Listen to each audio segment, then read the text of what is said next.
Hey, what's up? This is Paul Solt. I'm doing another devlog update. I made a ton of progress on tiny little details that were just bothering me with this application to make it a lot better. And so that I could film my next video, which I did a test run of using this alternate format of kind of like a headline post.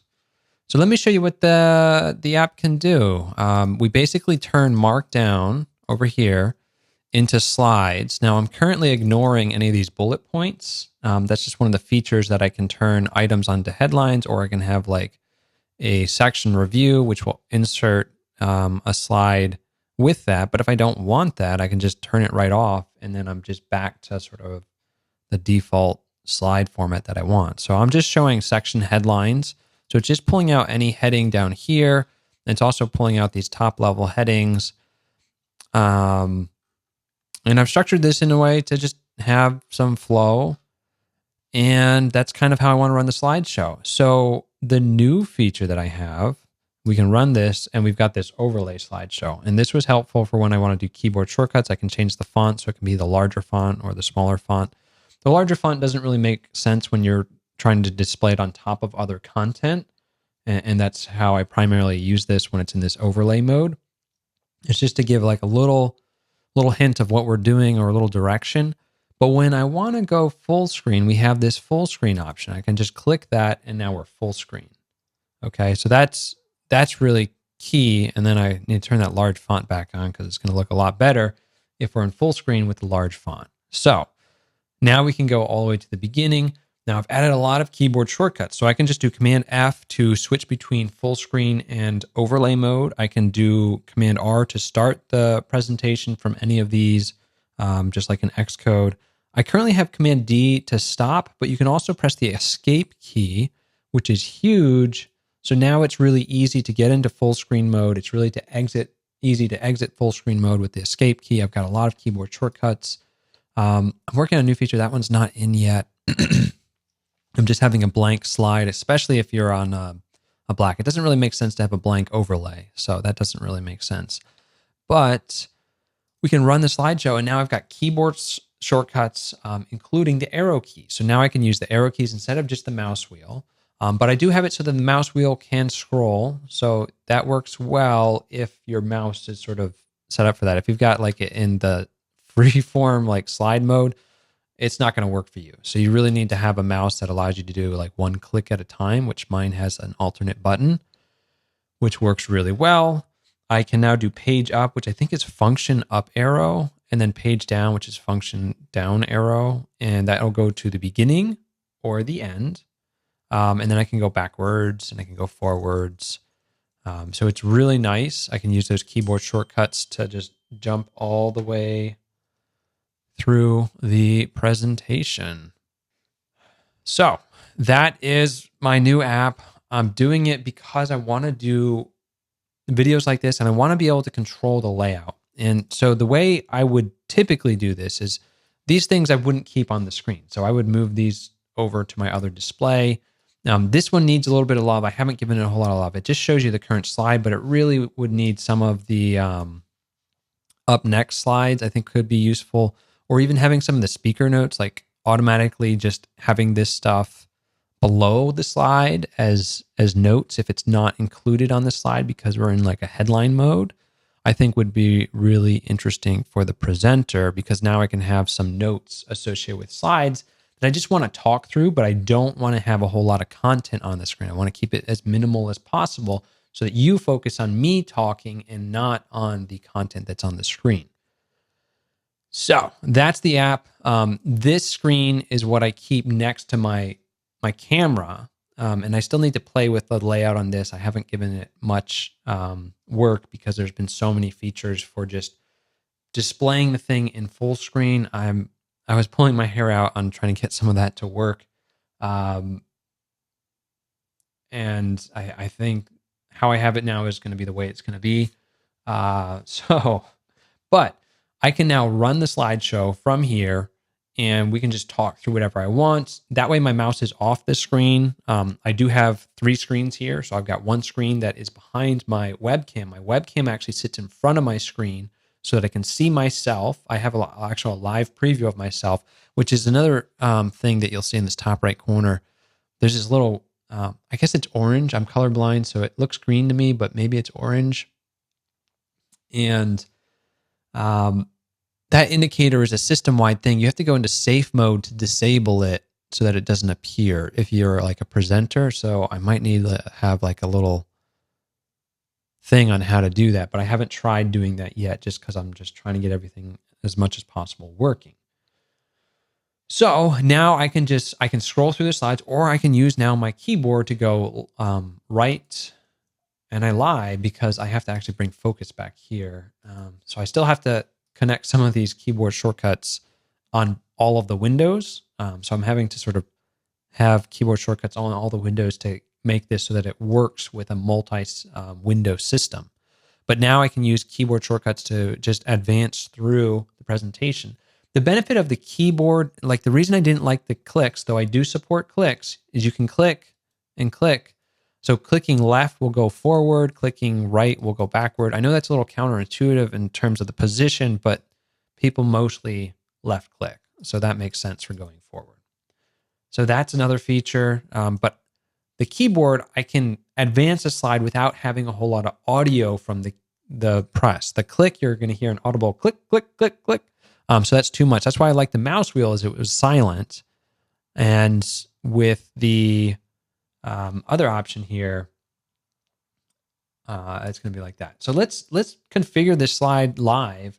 And so here you can see I've just enabled section review. So we've got a section header now. So if we're looking at this, we can go back. This is our section header, and this is our review. If we don't want to have any of those headers, we could just dynamically change the presentation to not show section headlines separately. And now we can start the presentation again and we can advance it. So I need to click back over here. That's one more thing I got to fix for keyboard shortcuts.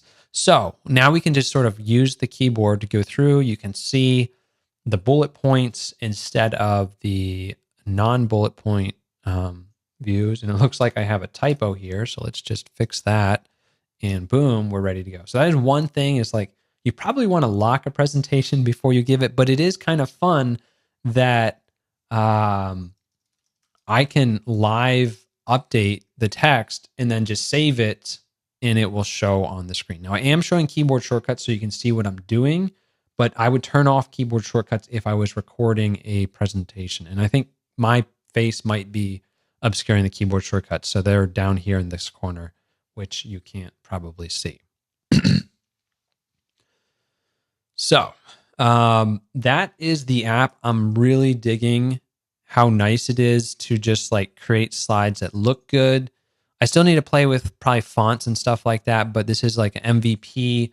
It's usable for the videos that I want to create. It's been usable in the overlay mode when I want to overlay on top of Xcode and start talking about some of the content here. So making this a smaller size allows me to then focus on some of the stuff and not have as much of the screen covered up by this thing. And then in overlay mode, it behaves a little different. So clicking it will actually dismiss it, because overlay mode is just designed to be able to get out of the way, allows you to sort of run a presentation, but still show things when you need to take over. And then you can rerun the slideshow and pick up from where you left off and go to that next slide if you need to.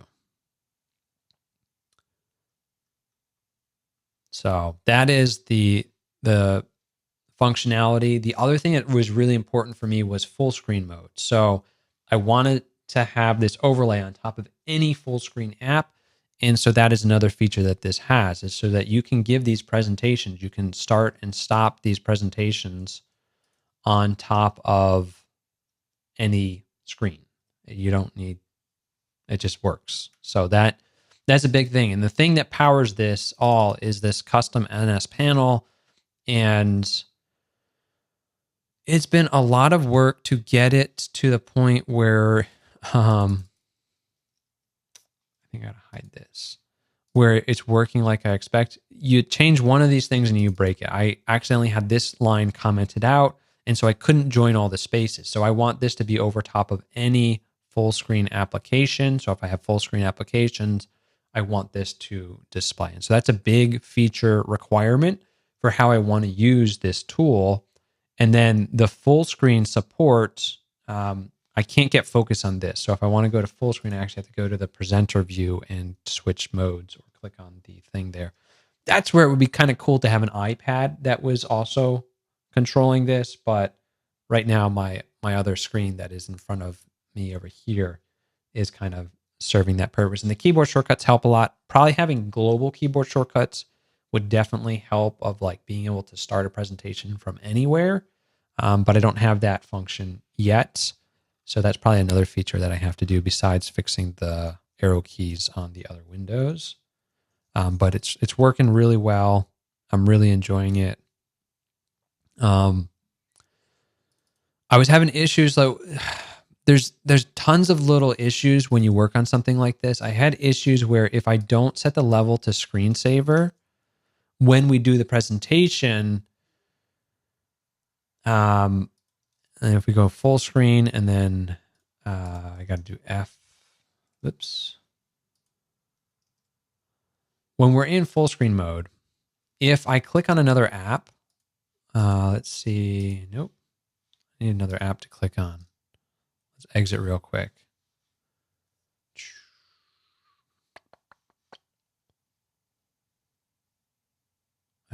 Where's Super Easy Timer? So my timer app is Super Easy Timer. No, it's hiding. Let me grab it. So this is my timer app, Super Easy Timer. You can download on the App Store. I think we can showcase this. So I'm going to put that on my other screen. And if I click on it, of course it doesn't show it now.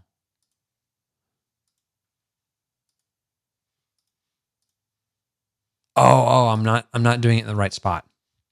Hit escape to exit. Awesome. What did we just change? We're in full screen mode now. Okay, let's get out of full screen mode.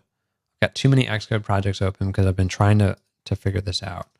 So I might not want to default to that level. It depends probably. Yeah, for overlay, I want that level, but I might need to check. That down here. It doesn't really matter.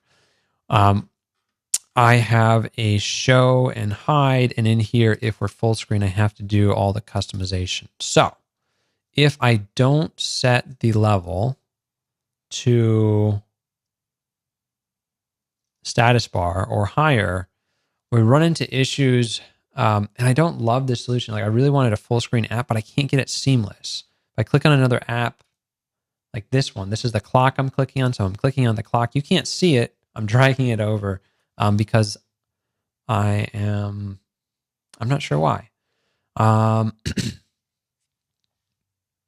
So this was no good because I was doing a presentation, I was recording it, and all of a sudden I didn't realize I had the doc showing. And that's kind of like for a presenter app, it just has to work. There can't be any problems. You can't accidentally cause it to not work like you expect. And so it really requires testing like all these different edge cases, especially with multiple displays, single displays, stuff like that. So in order to fix that, we need to set the window level higher. And the downside of this is now it breaks Alt-Tab, but I think that's acceptable for this version.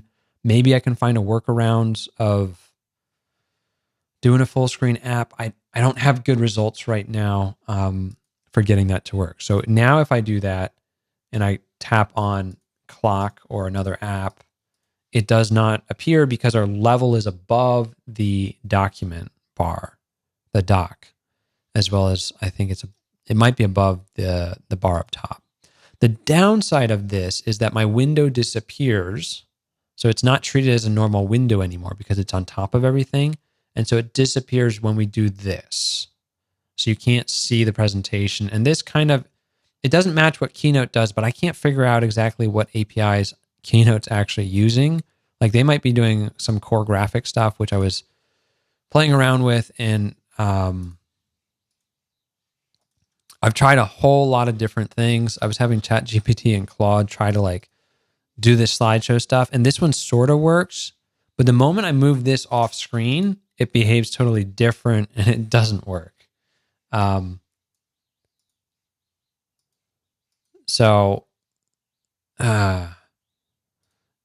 working with these window APIs is really hit or miss, and getting the proper configuration is the hardest thing in making a Mac app, in my opinion. Like, I've spent so much time configuring Super Easy Timer to display on top of stuff. The things that I'm using now for this full screen notification are what I'm going to be transitioning Super Easy Timer for, because Super Easy Timer cannot go on top of a full screen app. The new version, the new UI that I have does, but it's not, I haven't merged it in. So it's not ready to ship yet. But that is the presenter app. I'm really enjoying it. I love that I can just take my thoughts in Markdown, create a simple slide without any kind of markup. It's just headlines and H2 headlines and H1 headlines. And you can have multiple H1 headlines. That's useful because I do all the summaries and the review section slides based on the headlines. And I can even do, I didn't do the closing agenda or the beginning agenda. So all of these headlines are the H2 headlines. So fast prototyping, annual Swift UI improvements, easy to edit, industry adoption. These are all taken from H2. I ignore H3, so those don't get, I don't think, calculated into any of this. If I make one of these H3, we're going to see it just disappears. Does it disappear entirely? Maybe. Oh, it's right here, but it doesn't get numbered. So if you want it to be auto, that's the other thing I have here, is this is auto numbering, which is amazing if you want to have a, so if I do heading counts, it will either be bullets right here, or it will become numbered. And then when it's numbered, you get headline slides that are going to have the heading numbered. If you wanted it the other way, where it's item counts, then every new item keeps a tally and it keeps going up and up and up. And so this could be a 14 point, I guess 17, 18 point topic video. So that's just another style of doing something like this. That is, and I'm tentatively calling it overlay Markdown slides. That's my current name. So hopefully this is interesting. I have that full screen demo. Do I have another demo?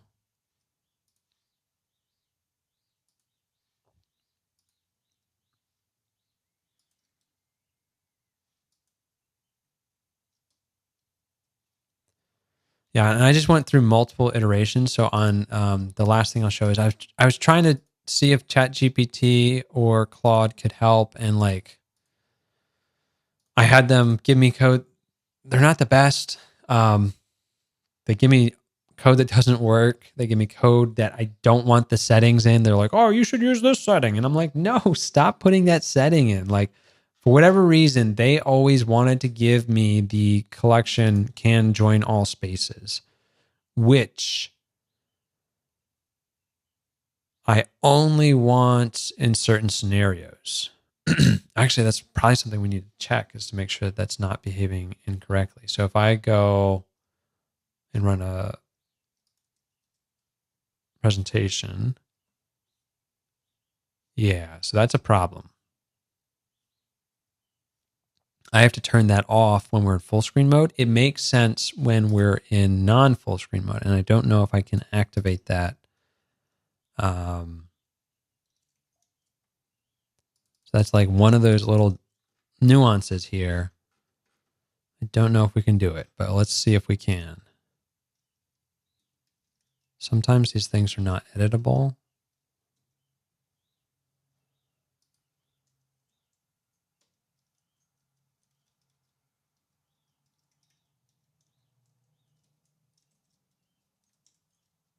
Okay, that looks like that should work. Gotta insert. And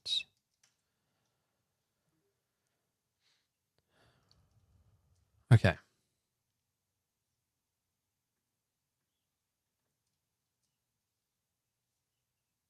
Okay, so that's what we expect. So can join all spaces will basically put your app on top of everything, which is great if you have a timer app. So if I had a timer app and I brought it over and I didn't have full screen apps, super easy timer could be on all the same spaces, which is great. I like it. And the same is true when we're doing that presentation. If I now switch into this mode, we want this to always be on top of all of our spaces. That's just how I want this to work. And then if we go full screen, we don't want it to be everywhere. So, well, looks like, oh, one of my keyboard shortcuts might not be behaving the same way, or it just got a little confused there. Something along this lines is going to be the way forward for that functionality. So I hope this was useful. If you enjoyed it, hit the like button, and I will see you in another video. Thanks for watching this devlog update.